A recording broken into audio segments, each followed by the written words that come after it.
नमस्कार, मी Pradnya Powale. Quick Heal प्रस्तुत माझा कट्टा पॉवर्ड बाय चितळेतू, Bank of Maharashtra, Chandukaka Saraf Jewels, Barva skin therapy, छोकरा साबण आणि सोनाई पशु आहार या विशेष कार्यक्रमात आपल्या सगळ्यांचं स्वागत. राज्यातल्या विधानसभा निवडणुकीचा प्रचार शिगेला पोहोचलाय. विरोधकांना नामोहरम करण्यासाठी डावपेच आखले जात आहेत. सभांचा धडाका सुरू आहे. व्यासपीठावरून एकमेकांवर शरसंधान साधलं जात आहे. थोडक्यात सांगायचं तर महाराष्ट्राला कुरुक्षेत्राचं स्वरूप आलंय. महाभारतात शत्रूंवर मारा करायला अनेक शस्त्र अस्त्र होती, पण कदाचित शब्द हे त्यापेक्षा धारधार शस्त्र असावं, कारण याच शब्दांनी केलेला एखादा वार वर्मी लागतो आणि निवडणुकीचा अवघा नूर पालटतो. तसंच काहीसं झालं जत मतदारसंघातील महायुतीचे उमेदवार गोपीचंद पडळकर यांच्या प्रचार सभेत. या सभेमध्ये जाहीर व्यासपीठावरून शरद पवारांवर टीका करताना सदाभाऊंनी त्यांच्या शारीरिक व्यंगाचा उल्लेख केला आणि त्याचे तीव्र पडसाद उमटले. त्या वक्तव्याबद्दल दिलगिरी व्यक्त करण्याची नामुष्कीही त्यांच्यावर ओढवली. एक वेळ पाण्यावर काठी मारली तर पाणी वेगळं होईल, पण आम्ही वेगळे होणार नाही असं म्हणत सदाभाऊ खोत आणि गोपीचंद पडळकर यांच्या यारी दोस्तीचा दाखला दिला जातो. मग आपल्या मित्राच्याच प्रचार सभेमध्ये अडचणीत आणणारं वक्तव्य सदाभाऊंनी का केलं? शरद पवारांवर टीका करताना खोत आणि पडळकरांचा तोल कायम का सुटतो? महाराष्ट्रातले अनेक नेते अशी टीका करून नेमकं काय साध्य करतात? नेत्यांकडून ही वक्तव्य जाणीवपूर्वक होतात की ओघाने? महाराष्ट्राची राजकीय परंपरा कलुषित करून नेमकं काय साध्य होतं? या सगळ्या संदर्भात संवाद साधूया रयत क्रांती संघटनेचे अध्यक्ष आणि विधान परिषदेचे आमदार सदाभाऊ खोत यांच्याशी. आपलं स्वागत आहे. नमस्कार सदाभाऊ. आत्ताच्या विधानांमुळं आणि एकूणच गेल्या काही काळांमधल्या विधानांमुळं तुम्ही वादग्रस्त नेते, वादग्रस्त बोलणारे नेते अशी तुमची आता इमेज बनत चाललेली आहे. शारीरिक व्यंगाबद्दल आपण बोलतो तेव्हा आपण काय उदाहरणं घालून देतो, त्याच्यानंतर तुम्ही दिलगिरी व्यक्त केलीत, पण तुम्ही अशी बोलून नंतर दिलगिरी व्यक्त करण्याची काही पहिली वेळ नव्हती. याही आधी तुम्ही काही असं बोलला होता. तर असं काय होतं की माईक दिसला की नेत्यांना की ते काहीही बोलत सुटतात? इंडियातल्या नेत्यांना, भारतातली इंडियातल्या नेत्यांना भारतातली भाषा समजत नाही. काय आहे सर की मी कुणाच्या व्यंगत्वाकडे बघून ते वाक्य वापरलेलं नव्हतं. मी राजकीय आणि सामाजिक चेहरा या अनुषंगानं मी ते वाक्य वापरले होतं. अगदी गावगाड्यामध्ये एक वाक्य आहे, आभाळाकडे बघून काय बोलायला लागलायस, जा आरशात तोंड बघ जा. आता आभाळाकडे बघून काय बोलायला लागलाय ह्याला एक वेगळा शब्द आहे. तो तुम्ही ग्रामीण भागातला मी नाही इथं बोलणार नाही. पुन्हा आणि उद्या माझ्यावर एवढा आगाटोम उठल काय. तर ही भाषा आहे गावगाड्याची काय. आणि म्हणून मी म्हटलं की तुमच्या तोंडाकडे बघून महाराष्ट्र घडवायचा का, उभा करायचा का? तुम्ही म्हणताय सामाजिकदृष्ट्या अमुक तमुक असं म्हटलं. तिने म्हणायला पाहिजे होतं काय सदाभाऊ तुझ्या तोंडाकडे बघून महाराष्ट्र मग घडवायचं काय. मला नसतं वाईट वाटलं. परंतु राजकारणामध्ये हे लोक एवढे चतुर आहेत की जादूगारासारखे आहेत. लगेच बॉलचा ससा करणार, सशाचं मांजर करणार, बघा कसं आहे, आणि पुन्हा कुठून तर ते मांजर दाखवायचं आणि ते ह्या ताईतामुळं झालं म्हणायचं. बांधा दंडाला ताईत. आम्ही बी येड्यागत आपली गाववाड्याली माणसं ताईत बांधते ती, त्यांना वाटतं आपली आता इच्छा पूर्ण होणार. हे काही इच्छा पूर्ण होत नसते. त्याला त्याचा जे काही मिळायचं तो मलिदा मिळालं. मग हे भावनिक तयार करून आपल्याला सत्तेच्या मार्गापर्यंत जायला अजून 4 पावलं पुढं जायला आपल्याला गती मिळेल का, थोडं पेट्रोल मिळेल का. आणि आता तर काही सोशल मीडियाचा जमाना आला आहे. वॉर रूम आहेत त्यांच्या, मोठ्या वॉर रूममध्ये लोक बसलेले आहेत. लगेच दिवसभर ते सुरू ठेवायचं. 2 दिवस अगदी जणू या महाराष्ट्रामध्ये मी बोललो आणि त्यामुळं एक प्रचंड महाराष्ट्र आर्थिक संकटात आला आहे अशा पद्धतीनं सगळे तुटून पडलेले होते. मला बी बरं वाटलं, कारण कोणतरी आता भारतातल्या माणसांची बी दखल घ्यायला लागले. त्यांना कळलं आता की भारतामध्ये काय चाललेलं आहे. नाही, पण तुम्ही जी दिलगिरी व्यक्त केली ती मनापासून तुम्ही दिलगिरी व्यक्त केली का अजितदादांनी तुम्हाला फोन करून खडसावलं म्हणून केली? सर, मी चळवळीतला कार्यकर्ता आहे. अल्पधारक शेतकऱ्याचा पोरगा आहे. गावगाड्यात एक मन असते, अरे देवानं एवढं दिलं, हे दिलं, हेच भरपूर झालं. माझ्यासारख्या फटक्या माणसाला देवेंद्र फडणवीस सारख्या माणसानं दोंडाव आमदार केलं, मंत्री केलं, हेच माझ्या दृष्टीनं फार मोठं झालेलं आहे. त्यामुळे मला कोणतरी तंबी देईल, माझं आता राजकारण संपणार आहे, मला काहीतरी मुख्यमंत्रीपदाचं रोज सपान पडायला लागलं या, असले काही भावना असणारा, मनामध्ये असणारा मी व्यक्तिमत्व नाही. त्यामुळं मला कोण तंबी देतो या? तंबी द्यायला मी माझ्या बापाचं मीठ खातो या. मी कुणाच्या तंब्या बिंब्या याला कधी आयुष्यामध्ये भीक घालत नसतो. ज्याला मंत्री व्हायचं आहे, काही पदं भोगायची आहेत, आपल्या उद्योगधंद्याला संरक्षण द्यायचं आहे, काय ती घाबरतील हो? आमचा कसला उद्योग आहे? दादाने फोन केला होता ना, दादाने फोन केला होता की नव्हता? हां, त्यांनी फोन मला केला होता. सदाभाऊ ज्येष्ठ नेते आहेत, ते त्यांच्याविषयी आदरानं बोलावं असं म्हटले.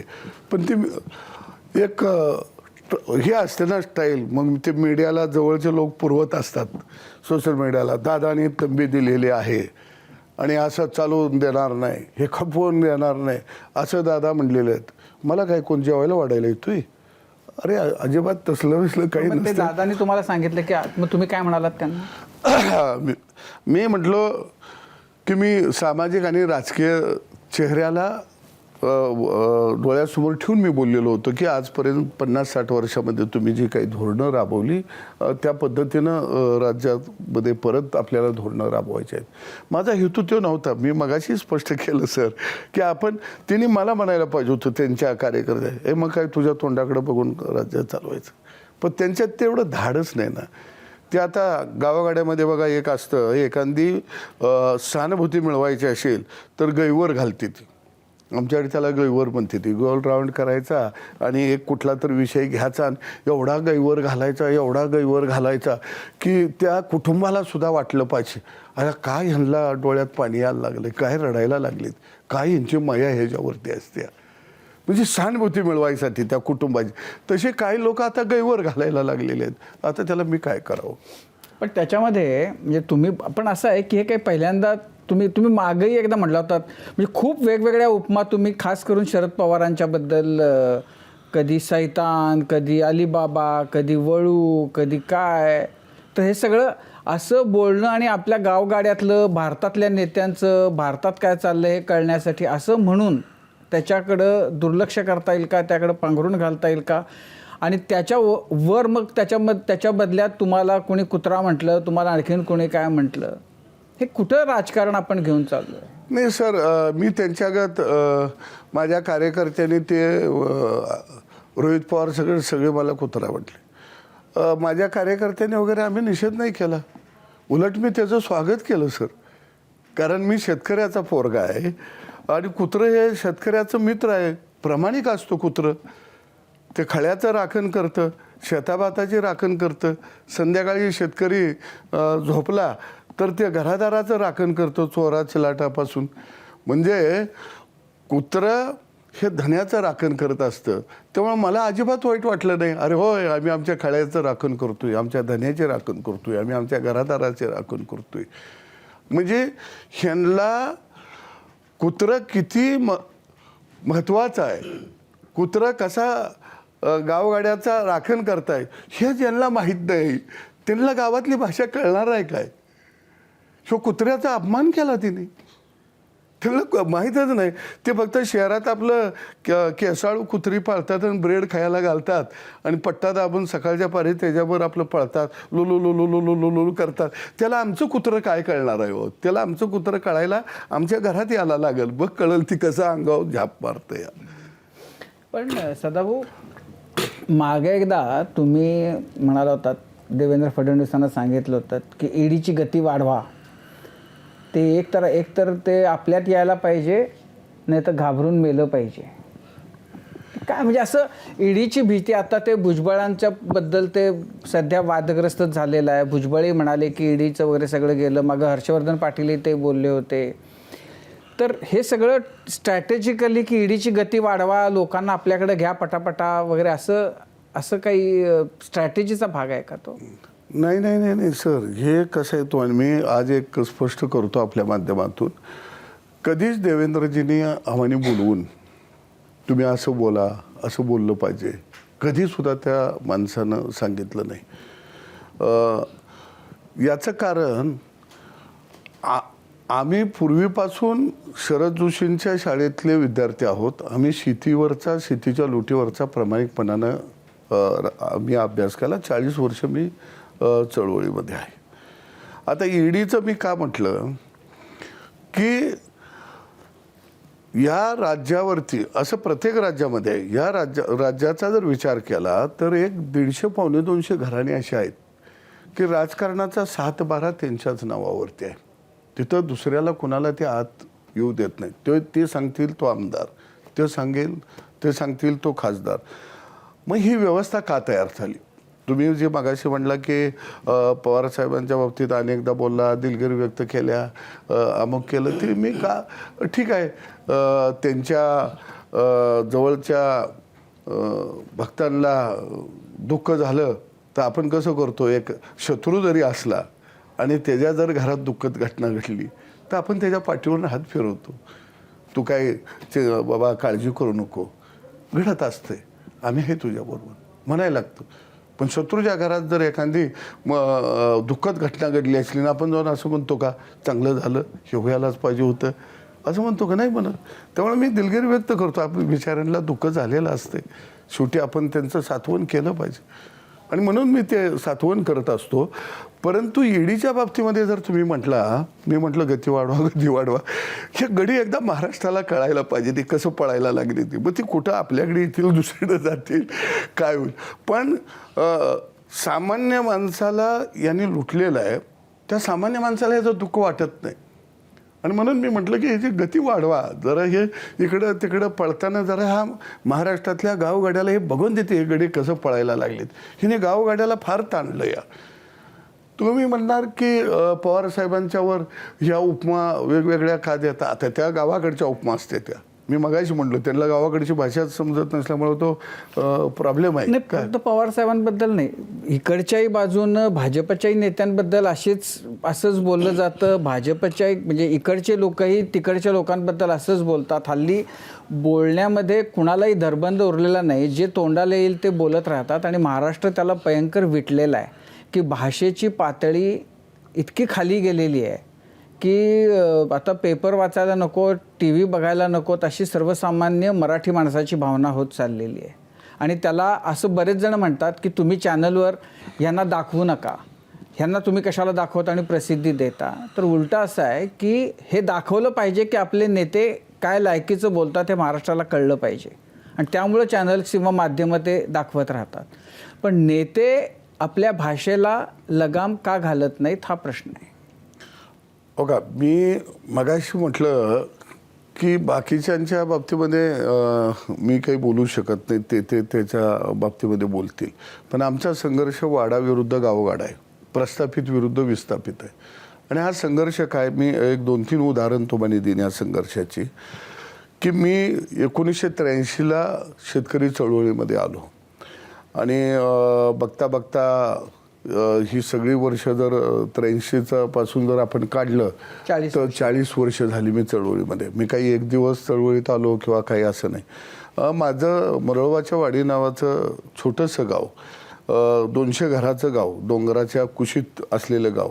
50 वर्ष सर मी वयाची दगड मातीच्या आणि कौलारू घरामध्ये राहिलो. असं नाही की मी एकदम म्हालामध्ये आलो किंवा गाव सोडलं. मी 50 वर्ष माझ्या गावात होतो आणि चळवळीमध्ये मी शरद जोशींच्या विचारानं प्रेरित झालो. एका दाण्याचे 1000 दाणे करणारा माझा बाप गरीब का याचं अर्थशास्त्र मला कळलं आणि महाराष्ट्रभर चळवळीसाठी शेतकऱ्याच्या संघटनेसाठी आम्ही फिरलो. गळ्यातला टावील पुढं टाकायचा, लोक पैसे टाकायचे, त्यात चिल्लर जमा झाली की त्याचा पुढचा प्रवास होयात.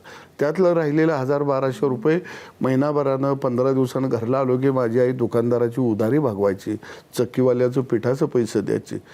अगदी मी 20-22 माझ्या जर्सी गाया माझ्याकडं होत्या. मी केळाचा व्यवसाय केला. मी बटर पाव विकलं रिक्षानं. मी केळं टेम्पोत भरून गावोगाव विकायचा. माझ्याकडं रेशनिंगचं धान्य दुकान मी चालवलं. याचा अर्थ एवढ्या दारिद्र्यामध्ये सुद्धा आम्ही या व्यवस्थेच्या विरोधामध्ये लढत होतो. म्हणजे असं नाही की आज बोलायला लागलो आणि आम्ही आज लढायला लागलो.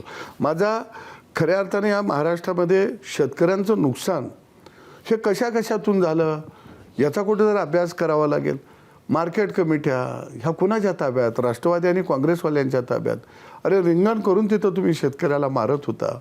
मार्केट कमिटीमध्ये माझ्या बापाला शेतमालाचा भाव काय आहे सांगायचा तिथं तुम्ही अधिकार ठेवला नाही. साखर कारखान्यामध्ये तुम्ही झोनबंदी लावली सा. माझ्या एरियातला ऊस माझ्याच कारखान्याला घातला पाहिजे, दुसऱ्या कारखान्याला घातला तर बैलगाडी सकट बैलासकट तुम्ही पोलीस स्टेशनला नेऊन त्याच्यावर गुन्हा दाखल करत होता. अरे ते काय आम्ही चोरी केलेली होती का? त्याचं आंदोलन शरद जोशीने उभा केलं. आम्ही आयुक्त कार्यालयावरती कोल्हापूरला सर मोर्चा काढला. अरे पाठी सोलून काढल्या पोलिसांनी. 20 दिवस आम्ही त्या तुरुंगात कळवा जेलमध्ये खितपत पडलेलो होतो. आणि नंतर मनोहर जोशी मुख्यमंत्री झाले आणि औरंगाबादला शरद जोशींनी उपोषण धरलं आणि मुंडे साहेबांनी त्यावेळी त्या ठिकाणी जाऊन ऊसावरची झोनबंदी उठवली. कोणत्याही कारखान्याला ऊस घालायला आम्हाला मुक्तता मिळाली. त्याच्यानंतर तुम्ही पुढं जाऊन 2 पावलं कायदा केला. पवारसाहेबांनी केलेला आहे कायदा की 20 किलोमीटरच्या आत दुसरा नव्यानं कारखाना कुणीच काढायचा नाही. बरं ठीक आहे, काढायचा नाही. या राज्यामध्ये 250 सहकारी साखर कारखाने होते. तुम्ही आता 100 ठेवलं सा. 150 कारखाने तुम्ही असं घेतलं की त्या कारखान्यावर कर्ज 600 कोटी आणि तो कारखाना कर्ज हिनीच काढायचं. नंतर तो कारखाना कर्ज बाजारी झाला म्हणून ह्यांच्याच बँकेनं निलाव्यात काढायचा आणि 600 कोटी रुपये कर्जाचा कारखाना 50 कोटीला हिनीच घ्यायचा. दुसऱ्यानं टेंडर भरलं तर तुझ्याकडं पैसा आलो कुठून म्हणून त्याला तुरुंगात घालायचा. अरे आज 150 साखर कारखाने शेतकऱ्यांचे तुम्ही घशात घातले. अगदी मणिमंगळसूत्र गळ्यातलं मोडून साखर कारखान्याचं शेअर साहेब घेतलं. ही शेतकऱ्याची लूट नाही का? आज शेतकरी याच्यावर बोलू शकत नाही. कर्नाटकमध्ये गंधदेवी कारखाना 5,000 रुपये भाव देतो. तुमचे कारखाने 3,000 रुपये भाव देतात. ज्यावेळी आम्ही ऊसाचं आंदोलन सर उभा केलं त्यावेळी डिग्रजला काय परिस्थिती तुम्ही करून ठेवली. डिग्रजमध्ये रात्रीचे पोलीस तुम्ही घुसवले, बायका पोरांना तुम्ही झोडपून काढलं आणि जयपालांना फराटे आमचे वारले बिचारे, त्यांच्या 2 लेकराला उचलून नेऊन बर्फाच्या लादीवर झोपवलं. पोलीस नाचले. पाणी मागायला गेल्यानंतर तुम्ही संडासमधलं पाणी दिलं. बाऊची फाटा, त्या फाट्याला 2004 साली मला रिंगण करून कारखानदारांच्या गुंडांनी प्रचंड मारलं. माझं अंग सुजलं आणि मी मिळलो असं वाटलं म्हणून नाल्यात ओढून मला लावलं. आणि जयंत पाटलांना संध्याकाळी पत्रकारांनी विचारलं, सदाभाऊंना अशी मारहाण झाली. ते म्हटले असं कधी झाली? म्हणजे किती आनंद झालेला होता. म्हणजे ही भस्मासूरची वृत्ती यांची नवं का? म्हणजे आमचा राग येतो, याचा संताप येतो, कारण ह्यातनं गेलो. ऐन दिवाळीच्या सणाला 2012ला इंदापूरला ऊसाचं आंदोलन सुरू होतं. वसगडे गावामध्ये चंद्रकांत नलवडे सर हा शेतमजुराचा पोरगा टेम्पूच्या आडोशाला उभा राहून आंदोलन बघत होता. समोरून जाऊन त्याला गोळी घातली. अरे शेतमजुराचा पोरगा आहे. तिची लेकरं कशी शिकली असतील? त्याच्या घरादाराकडे तुम्ही गेला का? त्याला काही तुम्ही मदत केली का? कोकाटे नावाचा पोरगा इंदापूरला मेला, त्याच्या घरात तुम्ही गेला का? त्याच्यासाठी तुमच्या डोळ्यामध्ये कुठं पाणी आलं का? चॅनेलवर एखादं किंवा सातवणपर एखादं काही तुमचं भाष्य आलं का? तुमचं नाही आलं. त्यावेळी मला येरवड्याच्या जेलमध्ये ठेवलं गेलं. तर तुम्हाला मी साहेब एक उदाहरण सांगतो. मी येरवड्याच्या जेलमध्ये मला ठेवलं तर बाहेर रस्ते सगळे सांगली कोल्हापूर जिल्ह्यामध्ये पॅक होते आणि मला आत येऊन पोलिसांच्याकडे असा निरोप आला की तुमचा जामीन तुम्ही स्वीकारा आणि बाहेरून तुम्ही शांतता करा. मी सर जामीन स्वीकारला, बाहेर आलो आणि मला 3-4 व्हॅन गाड्या आपल्या त्या ह्या टोयॅटोच्या गाड्या त्या लागलेल्या होत्या आणि ह्यात बसा पोलिसच सांगते ती. अरे मी विचार करेल मला याने चांगल्या गाड्या बसवायला आणल्या त्या कशा? मी आज त्या DYSPचं नाव घेणार नाही. तो आता ॲडिशनल SP आहे बिचारा, त्याच्या नोकरीवर मला गंडांतर नाही. त्यानं चालत हळू सांगितलं, भाऊ जिथं जिथं आंदोलनाचे दंगल चालल्या अशा 1-2 पॉईंटवर न्यायचं आहे आणि तुमचा एन्काउंटर करायचं आहे आणि तुम्ही प्लीज ह्या गाडीमध्ये बसू नका. आणि मी दौंडच्या कार्यकर्त्याच्या गाडीमध्ये बसलो. सगळ्या रस्त्यानं मला अडवलं गेलं. तर त्यावेळी ज्यावेळी मी तुरुंगामध्ये होतो, किती सालची गोष्ट आहे? ही 2012ची सर गोष्ट आहे. आणि मी ज्यावेळी आत येरवडा जेलमध्ये होतो त्यावेळी दिवाळीचा सण होता. 2 मुलं मेलेली होती आमचे कार्यकर्ते आणि ABP माझानं माझ्या वडिलाची आणि आईची मुलाखत घेतलेली होती. आणि माझे वडील अक्षरशः साधे आहेत, रडत सांगत होते की आम्ही कशी दिवाळी करणार, आमचं लेकरू आत आहे, 2 माणसं मेले ते, आज वडील माझ्या हयात नाहीत. माझे वडील वारल्यानंतर सर देवा शपथ मी ती ABPची क्लिप आज अखेर 10 वर्षामध्ये कधीही बघितली नाही.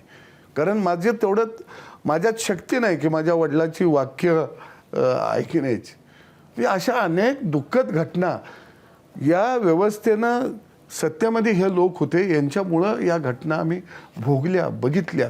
मग आता त्या वेदना, तो गावगाड्याचा शेताभातातला विषय वर घेऊन यायला लागलो आणि तुम्ही खऱ्या अर्थानं गावगाड्याला लुटलंय, गावगाड्याचं खळं लुटलंय, आम्ही बोलायला लागलो तर तुमचा आघाडोम होतोय. याचं कारण आहे सर की सदाभाऊ खोत असेल, गोपीचंद पडळकर असेल, ही खेड्यातली माणसं आहेत, ही आमदार झाली, मंत्री झाली, ह्यांना वाटायला लागलं की हे आमच्या पंक्तीला कशी येऊन बसायला लागली, हे आता सभागृहात येऊन आमच्या विरोधामध्ये बोलायला लागले, त्यांचा स्टेटसला धक्का पोचायला लागला आहे.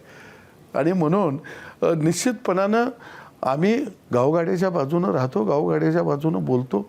भले या व्यवस्थेमध्ये हे गब्बर सिंग आहेत, म्हणजे आता मी गब्बर सिंग म्हटलं की अजून एक ह्याला, आणि खरोखर मी अनेक वेळा म्हटलं की राष्ट्रवादी हा पक्ष नाही, ही एक सरदारांची टोळी आहे आणि या टोळीत अनेक गब्बर सिंग आहेत. आणि पूर्वीचा शोले पिक्चरमधला गब्बर सिंग आम्हाला ओळखू याचा, कारण तो घोड्यावर बसून याचा, त्याच्या पट्टा असायचा, वर घोंगडा असायचं, हे गोळ्याचा पट्टा असायचा, खांद्याला बंदूक असायची, चौकात ते आवाज काढायचं, कोण त्याला लूट देणार तर गोळी मारायचं, ते ओळखू ह्याचं. मग आम्हाला बिरो त्याचं बरं वाटायचं आता ते फायटिंग करायला. पण आता सदाभाऊ, तो गब्बर सिंग ओळखता आला का? आता त्याच गब्बर सिंग बरोबर महायुतीत बसलायत तुम्ही. राष्ट्रवादीतला एक भाग तुमच्याकडे आहे, त्याच्यात पण एखादा गब्बर सिंग असेल ना. तुम्ही अनेक टोळ्या म्हटल्यात. हां, आता मी तुम्हाला सांगतो, तुम्ही तो चांगला विषय काढला. कसं आहे, शरद जोशींच्या भाषा मी बोलतो.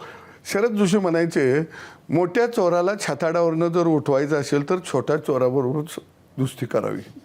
काय आता मी छत्रपती शिवाजी महाराजांच्या काळातले काय, तुम्हीच म्हणालात, आम्ही काही मी आपलं म्हणतोय. आता ते माझ्यावर टीका होते, मला काय तो प्रॉब्लेम नाही, पण मी असं त्यांना म्हणत नाही.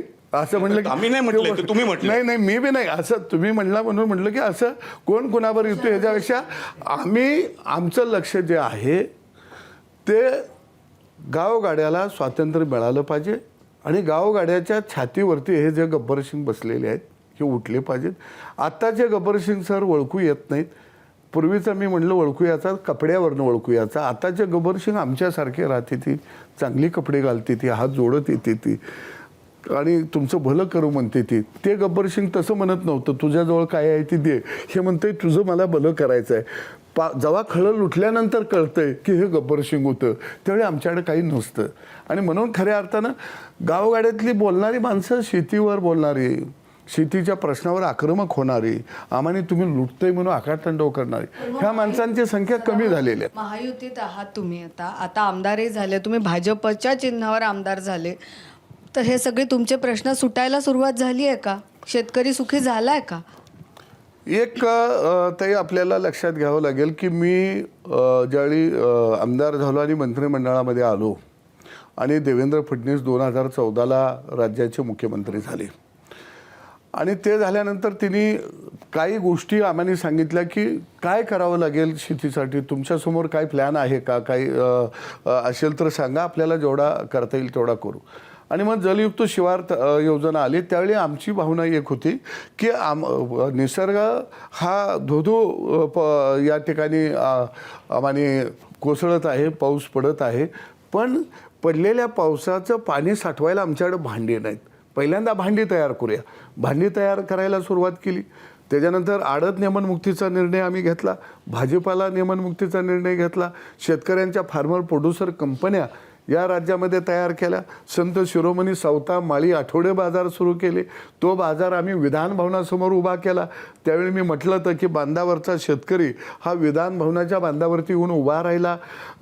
त्यावेळी साखरेची किंमत 31 रुपये पहिल्यांदा आम्ही बांधून घेतली. पण म्हणजे आता गावगाड्यात तुम्हाला दिसतंय सगळे सुखी झालेले दिसत आहेत. आता एक तुमच्या लक्षात येईल की मी शेतीच्या अनुषंगाने बोलायचं झालं तर पूर्वी काय व्हायचं, आता परत आलं की लोक म्हणतील इथं कसं आले, कृषी मंत्री पवार साहेब होते त्यावेळी अरे धान्य गोडाऊनामध्ये सडत होतं आणि तुम्ही त्या सडलेल्या धान्याची दारू तयार करत होता. सदाभाऊ, आता ते गोडाऊनामधलं कृषी धान्य मंत्र्यांचा उल्लेख केलात, तुम्ही कृषी मंत्र्यांचा उल्लेख केलात. शरद पवार कृषी मंत्री होते. राज्यातल्या सहकार क्षेत्रामध्ये शरद पवारांचं योगदान हे आपण नाकारू शकत नाही. सरसकट कर्जमाफीसारखा निर्णय शरद पवारांचा होता. शेतकऱ्यांचे मसीहा म्हणून पण त्यांच्याकडे कधी एकेकाळी पाहिलं जायचं. या सगळ्याकडे तुम्ही नजरअंदाज नाही करू शकत नाही या गोष्टी. एक गोष्ट मी तुमच्या निदर्शनाला आणून देतो. मी मगाशीच म्हटलो की पूर्वी धान्य सडायचं आणि त्याची ते दारू तयार करायचे. ते म्हणजे व्यवस्था, नाही तर तुम्ही आणि तिकडंच जाते. आणि आता काय होतंय की ते गोडाऊनमधलं धान्य सडायच्या ऐवजी गोरगरिबाला ते आता वाटलं जाते रेशनिंगच्या दुकानच्या माध्यमातून. हे धोरण बदललंच नाहीत. 7.5 HP पर्यंत आता शेतकऱ्यांना वीज मोफत देण्याचा निर्णय झाला. लाडकी बहीण योजना 1500 आली, 2100 आता गेली. कर्जमाफी देण्याचा निर्णय झाला. आता दुधाला अनुदान 7 रुपये चालू आहे. हमी भावामध्ये आता हमी भावाची तर वाढ केली, परंतु मोठ्या प्रमाणात खरेदी पूर्वी होत नव्हती एवढी खरेदी. मी काही तुलना त्यांची आणि मागची जर खरेदीची बघितली तर देवेंद्र फडणवीसच्या काळामध्ये आम्ही एवढं खरेदी धान्य केलं तर हमी भावनं की गोडाऊनामध्ये ठेवायला जागा नव्हता. त्यावेळी आम्ही 1000 रुपये पर क्विंटलला शेतकऱ्याच्या घरामध्ये आम्ही अनुदान दिलेलं होतं. एक मुद्दा तुम्ही म्हणला की त्यांचं योगदान आपण विसरून कसं चालेल. मलाही तसंच वाटायचं की त्यांचं मोठं योगदान आहे. म्हणजे साखर कारखाने आले, सूतगिरण्या आल्या, दूध संघ आलं, इरिगेशन आमच्या भागात झालं, शेतीला पाणी आलं, शेती हिरवीगार व्हायला लागली. आम्हाला वाटायचं की आता शेतकऱ्याच्या घरात बरकत आली. नंतर माझ्या लक्षात आलं की एवढं सगळं झाल्यानंतर शेतकरी आत्महत्या का करतो, त्याला कर्जाचं पुनर्गठन का करावं लागतं. आज जर गावगाड्यात शेतकऱ्याची अवस्था जर बघितली तर पूर्वीच्या काळामध्ये म्हण होती उत्तम शेती, मध्यम व्यापार, कनिष्ठ चाकरी. आता कसं झालंय, उत्तम नोकरी झाल्या, गावगाड्यातल्या लेकरा बाळांना आता लग्न होत नाहीत, त्यांना कोण मुली द्यायला तयार नाही. ते मुंबईला पळून येतं या आणि कुठंतरी कामाला राहतंय, गावात म्हणतंय कंपनीत लागलो या, आणि एकदा लग्न झालं की गबाळ भरतंय, पोत्यात गावाकडे येतंय, नोकरी सुटली बनतंय या. म्हणजे ही कनिष्ठ शेती झाली. आणि हे सगळं तयार केल्यानंतर योगदान आहे का त्यांचं? मग ते कसं आहे योगदान? जसं खाटीक बकऱ्याला चारा घालतो, बकरीला पाणी पाजतो, त्याला चांगलं धुतो, साबण शॅम्पू लावून मस्त करतो गुबगुबीत. बकरीला बी वाटतं हे चांगलं आहे. आणि ज्यावेळी त्याच्या मानेवर सुरा ठेवला जातो त्यावेळी बकऱ्याला कळतं की हो चारा कशासाठी आहे. आणि म्हणून आजची व्यवस्था कशी आहे गावगाड्याची की शिळीसारखी झाली. शिळी खाटक्याच्या ताब्यातनं निसटली की शिळीला आनंद होतो, खाटक्याला कसा आनंद होईल? ते होणार नाही ना, ते माझ्या ताब्यात नसतं. आणि म्हणून आमची सारखी गोपीचंद पडळकर असेल, सदाभाऊ खोत असेल, ही माणसं की आम्हाला ह्यांच्यातून मुक्तता मिळाली पाहिजे म्हणून द्वेषानं बोलते ती. अरे माझ्यावर, मी काय आता गुन्हेगार होतो, मी कोणाला कधी अशी गालावर थप्पड मारली नाही. काय 290 केसेस माझ्यावर होते, एवढ्या पाकिट मारावर बी नसतील. बरं मी केलं काय? ऊसाला भाव मागितला, दुधाला भाव मागितला, आंदोलन केलं. एका दिवशी मी इस्लामपुरात आंदोलन केलं असलं तर 6 जिल्ह्यामध्ये एकाच दिवशी गुन्हा दाखल व्हायचं. अरे 6 जिल्ह्यामध्ये मी गेलो कसा?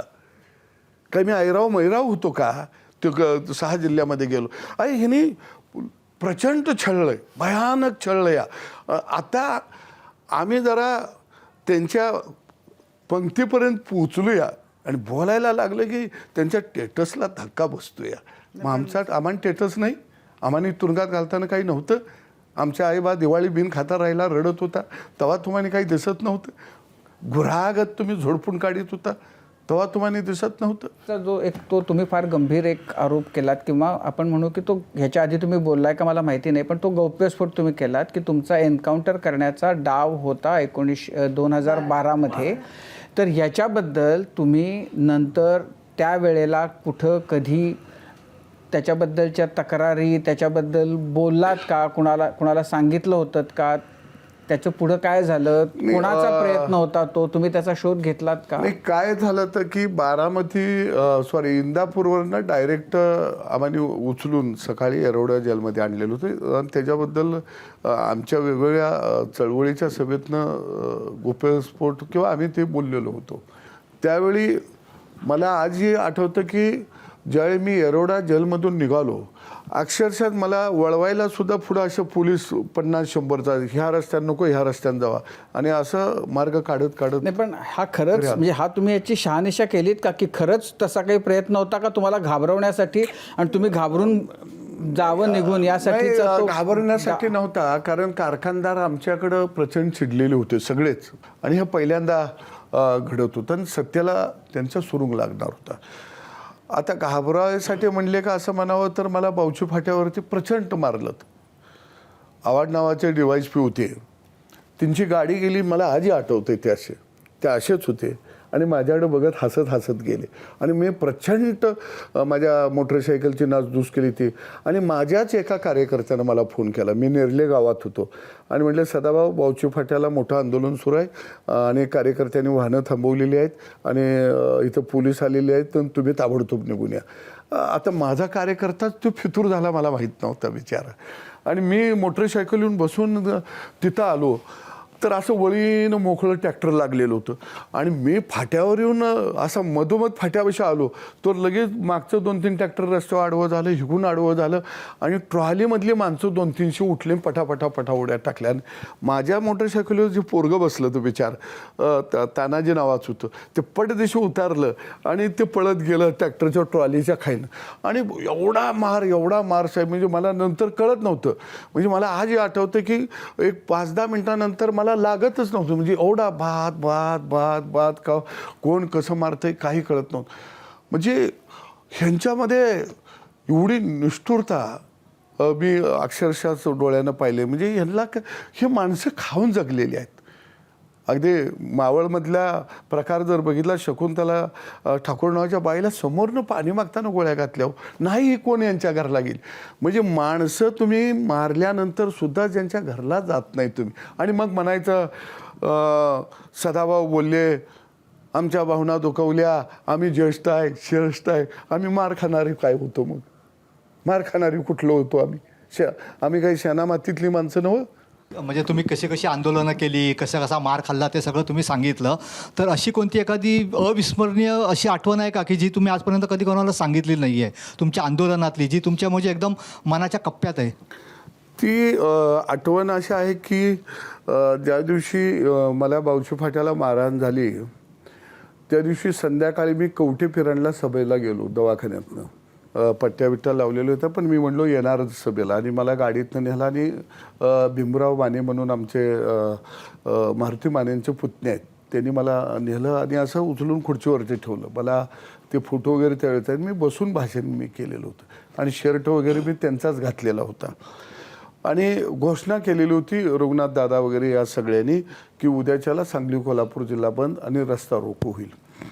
आणि ही बातमी वर्तमानपत्रामधून छापून आली आणि माझे वडील शेतामध्ये गेलेले होते आणि आई भाकर घालत होती आणि रक्तानं माखलेला फोटो आजही माझ्याकडं ते वर्तमानपत्राचं कात्रं नाही.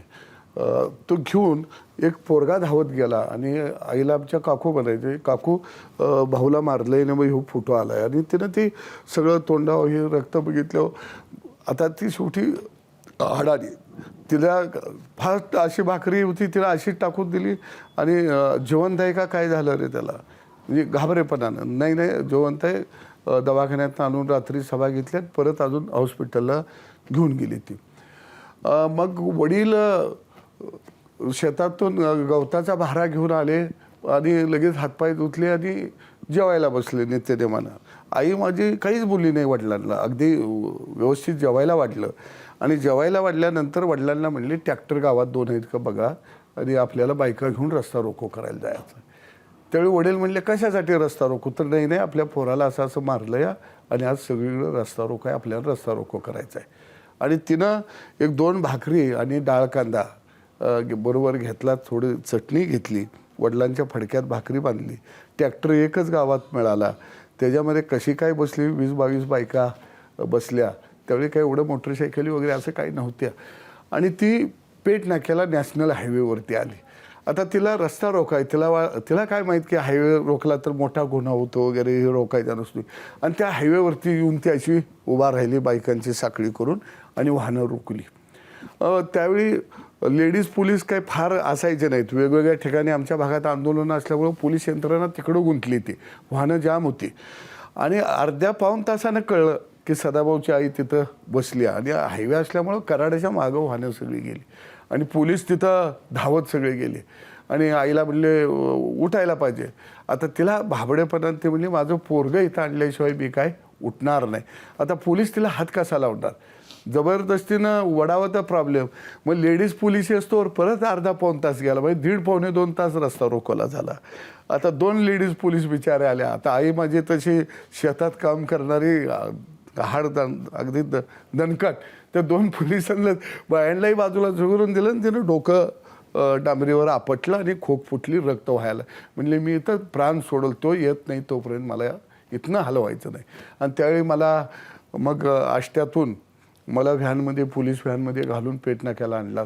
तोपर्यंत 3-3.5 तास गेलो. कोल्हापूरपर्यंत रांग गेली आणि आई बसूनच होती. रक्त सगळं सांडलेले आईच्या कपाळातनं आलेले. आणि मी असा जवळ गेलो, शेवटी आई आहे.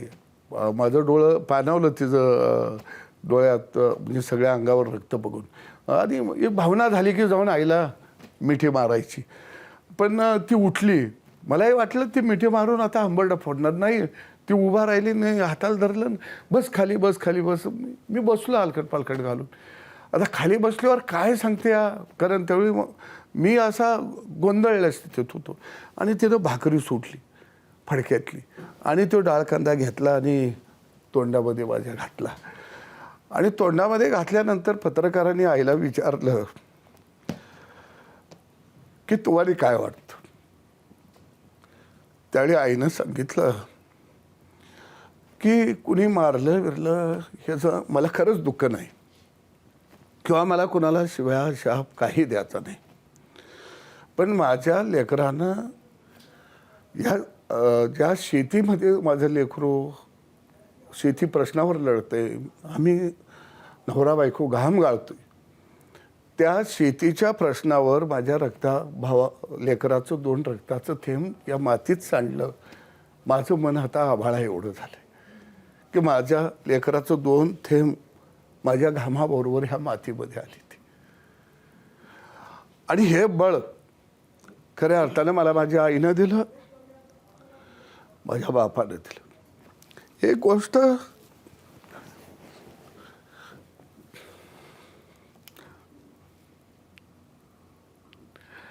मी सांगेन तुम्हाला की ज्यावेळी मी लोकसभा लढवली माढ्यामध्ये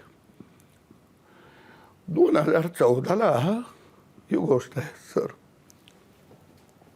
काही नव्हतं माझ्याकडं, अपक्ष होतो, 5 लाख मतं पडली. घरी आलो मी, वडील आई, आता पराभूत होऊन आलेला लेक, आई वडिलांना दुःख वाटेल असं मला वाटलं. पण माझी आई आरती घेऊन ओळायला उभा गावात. आईला म्हणलं आई मी पराभूत झालो या. अरे नाही नाही, तू परमुलकामध्ये जाऊन लढून आलायस. कारण माझा जिल्हा सांगली, मी सोलापूरला राहिलो. परमुलकामध्ये जाऊन तू लढून आलायस. आणि बापानं माझ्या मिठी मारली आणि पाठ थोपटली. आणि संध्याकाळी मी झोपलो, बाप सारखा खोकत होता. मला वाटलं काहीतरी जास्त तब्येत खराब असेल. मग मी वडिलांना घेऊन इस्लामपूरला आलो. आणि त्यावेळी इस्लामपुरात मी घर बांधत होतो. आणि मी दवाखान्यात गेलो. डॉक्टर म्हणले आतड्याला काहीतरी स्पॉट दिसतात, तुम्ही जरा इंडोस्कॉपी करा. इंडोस्कॉपी दुसऱ्या दिवशी मी करायला गेलो, कॅन्सर निघाला. कॅन्सर निघाल्यानंतर मी वडिलांना घेऊन लीलावतीला आलो. माझ्या खिशात 30,000 रुपये होतं. तिथं भरायला 60,000 मागायला लागली ती. मी 25,000 भरलं. उद्यापर्यंत मी व्यवस्था करतो म्हणलो. आणि मी असा घाबरलेल्या अवस्थेत होतो. आणि माधव भंडारे तिथं कुठला तरी पेशंट बघायला आले. आणि मी धाय मुखलून त्यांच्या गळ्यात पडून रडलो वडिलांच्यासाठी. आणि तिने काही खिशात हात घातला त्यांच्या आणि माझ्या खिशात ते पैसे टाकले थोडं. मी तिथं दवाखान्यात गेलो आणि तिने देवेंद्रजीला सांगितलं भाऊचं असं असं झालेलं. काही नव्हतं माझ्याकडे, मी आमदार नव्हतो, काही नव्हतं. आणि मग देवेंद्रजींनी लगेच सगळी व्यवस्था केली. दवाखान्याला सांगितलं पैशाची व्यवस्था आम्ही करतो, सदाभाऊच्या वडिलांना उपचार सुरू करा. डॉक्टरांनी मला बोलवलं आणि म्हटलं उपयोग होणार नाही. मी म्हटलं 2-4 महिन्यात तर बघा जगतोय का बाप माझा, मला बोलता येईल त्याच्यावर, बसता येईल त्याच्यावर. आणि मग आम्ही केमो दिलं, जरा त्यांना बरं वाटायला लागलं. आणि माझी त्यावेळी दुष्काळ दिलासा यात्रा बुलढाणा जिल्ह्यातनं रविकांत तुपकर आणि मी काढणार होतो. आणि मी वडिलांच्या जवळ बसलो. मी म्हटलं मला माहीत होतं उपयोग फार होणार नाही, वेळ जास्तीत जास्त वडिलांच्या गावात. मी म्हटलं आता अण्णा मी काही त्या यात्रेला जात नाही. अरे मला एवढं चांगलं बोलायला यायला लागलं आहे, आता व्यवस्थित आहे, मी खायला लागलो आहे, ते काम थांबवायचं नाही आपल्याला, तू ती यात्रा कर. आणि मी नाही म्हटलं तर तिने डोक्यावर हात ठेवून घेतला आणि मला यात्रेला पाठवलं. मी 15 दिवस यात्रा करत आलो आणि फलटणमध्ये शेवटची माझी सभा होती आणि दुधाचं आंदोलन.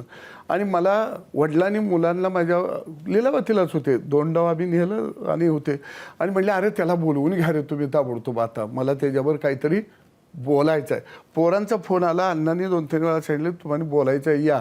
आणि मी लगेच गाडीत बसलो आणि उंबरजच्या पुढं आलो आणि ते वडील माझे कोमामध्ये त्या ठिकाणी गेले. सांगण्याचा भाग हे की आई आणि वडील यांनी मला खऱ्या अर्थानं चळवळीमध्ये प्रचंड ताकद दिली. माझे वडील माळकरी होते, ते प्रवचन करायचे आणि मी वाचन करायचा.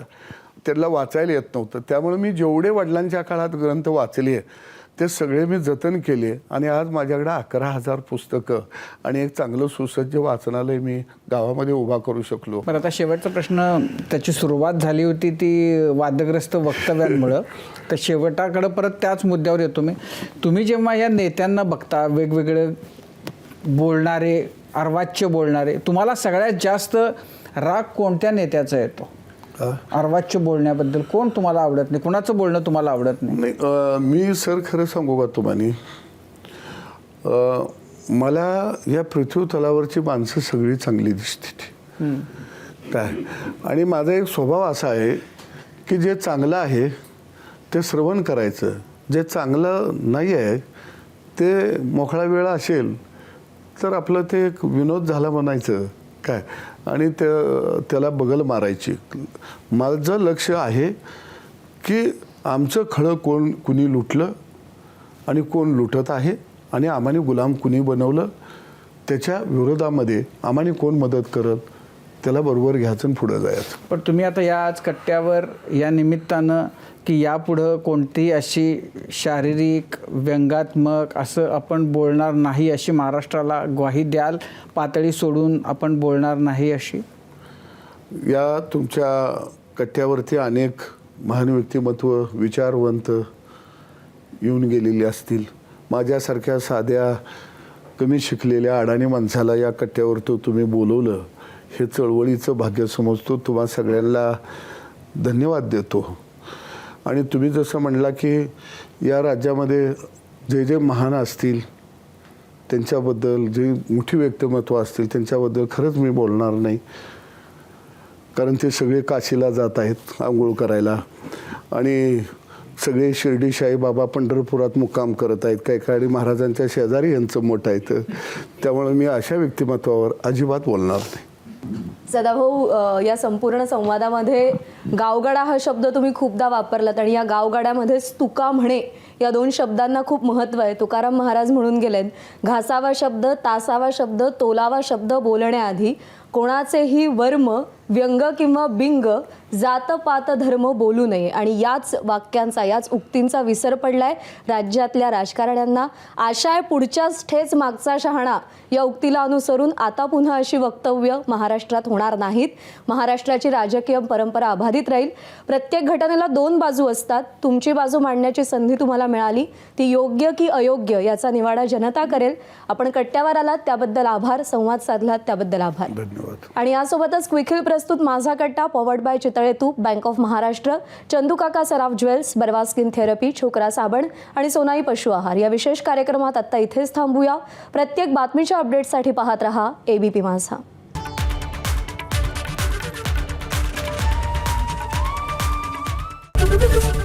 एबीपी माझा, उघडा डोळे बघा नीट.